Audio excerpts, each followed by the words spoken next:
বিলের পানিতে মুগ্ধতা ছড়াচ্ছে লাল সাদা রঙের পদ্ম। পাতার ফাঁকে ফাঁকে ফুটে ওঠা এসব পদ্মের সৌন্দর্য দেখতে প্রতিদিনই ভিড় জমাচ্ছে প্রকৃতিপ্রেমীরা।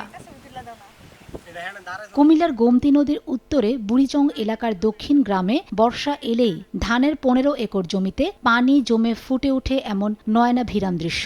সেই দৃশ্য দেখতে গ্রাম ছাড়াও আশপাশ থেকে ছুটে আসেন ভ্রমণ পিপাসুরা। দর্শনার্থীদের কেউ ছবি তুলছেন, কেউ বা ভিডিও ধারণ করছেন, আবার কেউ বা নৌকায় চড়ে ঘুরে দেখেন বিলের সৌন্দর্য, মেতে উঠছেন গানে বাজনায়। কোলাহল থেকে দূরে কিছুটা সময় প্রকৃতির সঙ্গে কাটাতে এই পদ্মবিলে ছুটে আসেন দর্শনার্থীরা। জানান তাদের মুগ্ধতার কথাও। তবে দর্শনার্থীদের অসচেতন আচরণ নিয়ে অভিযোগ রয়েছে অনেকের। খুব সুন্দর, সবাই আসে, দূর দূর থেকে মানুষ আসে। ফেসবুকে, ইউটিউবে দেখা এখানে আসছি। ব্যতিক্রমী অনেক রকমের ফুল আছে যেটা সব জায়গায় দেখা যায় না। এখানে আমরা আইসে এটা দেখছি, আসার পরে ভালোই লাগতেছে। অনেক ফুল আছে, অনেক রকমের ফুল আছে। এটা অনুভূতি আসলে প্রকাশ করার মতো না। আমরা অনেক দিন ধরে প্ল্যান করে এই জায়গায় আসছি, মানে প্রায় ১ মাসের মতো। প্রকৃতির এই সৌন্দর্যকে ঘিরে স্থানীয়দের মাঝেও তৈরি হয়েছে নতুন সম্ভাবনার স্বপ্ন।